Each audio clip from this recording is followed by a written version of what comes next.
Halo teman-teman, selamat datang kembali di vlog Ngopi-Ngopi Yuk.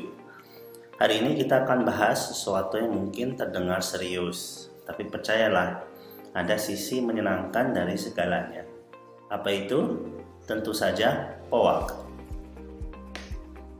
POAK adalah singkatan dari Planning, Organizing, Activating, dan Controlling.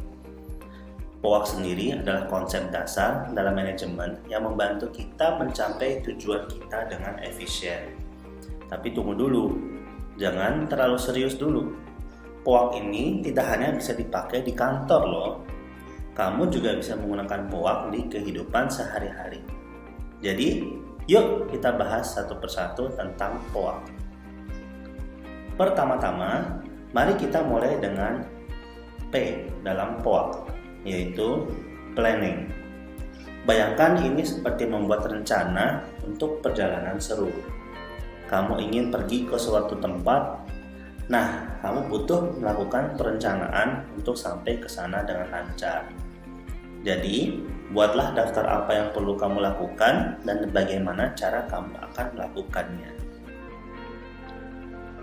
Selanjutnya ada O untuk organizing. Ini seperti mengemas koper untuk perjalanan kamu. Setelah kamu membuat rencana, sekarang waktunya untuk menyusun segalanya dengan rapi. Pisahkan barang-barangmu, tentukan apa yang paling penting, dan siapkan semuanya agar kamu siap melangkah ke langkah berikutnya. Kamu juga bisa menggunakan rumus 5W1H untuk melakukan organizing. Yuk kita bahas satu persatu. W pertama adalah who atau siapa. Identifikasi siapa yang bertanggung jawab atas tugas atau kegiatan yang akan diorganisir. Jelaskan peran dan tanggung jawab masing-masing individu atau tim dalam melaksanakan kegiatan persiapan.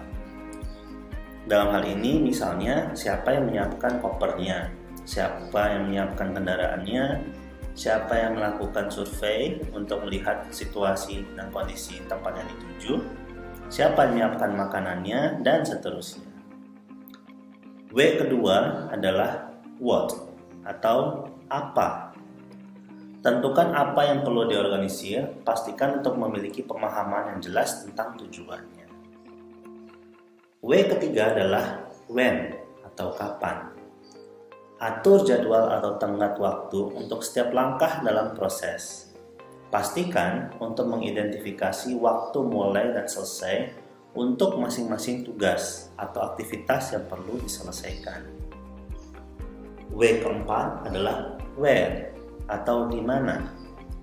Di mana ini menunjukkan ke lokasi yang akan dituju. Tentukan lokasi atau tempat di mana kegiatan akan dilakukan atau barang akan disimpan misalnya. Pastikan lokasi tersebut mudah diakses dengan sesuai dengan kebutuhan organisasi. Yang kelima adalah why atau mengapa. Pahami alasan atau tujuan di balik kegiatan tersebut. Mengapa kegiatan tersebut perlu dilakukan? Memahami mengapa akan membantu memotivasi dan mengarahkan upaya keseluruhan tim. Yang keenam adalah how atau bagaimana. Rencanakan strategi atau langkah-langkah konkret untuk melaksanakan kegiatan. Bagaimana tugas akan diselesaikan, bagaimana sumber daya akan dialokasikan.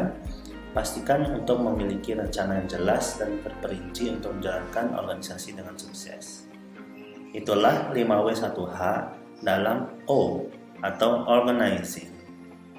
Selanjutnya kita akan ke A untuk activating.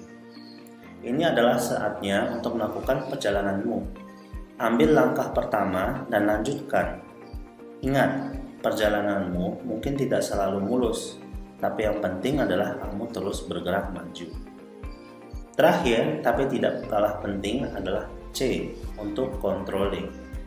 Ini seperti menggunakan peta saat tersesat. Saat kamu melakukan perjalanan, kamu perlu memastikan bahwa kamu tetap berada di jalur yang benar. Jadi pantau kemajuanmu, lihat apa yang berfungsi, dan ubahlah jika ada yang perlu diubah. Nah, itu dia teman-teman, POAK dengan cara yang menyenangkan. Ingatlah, meskipun terkadang kita harus serius dalam perencanaan dan pengaturan, tidak ada salahnya menambahkan sedikit keceriaan dalam prosesnya.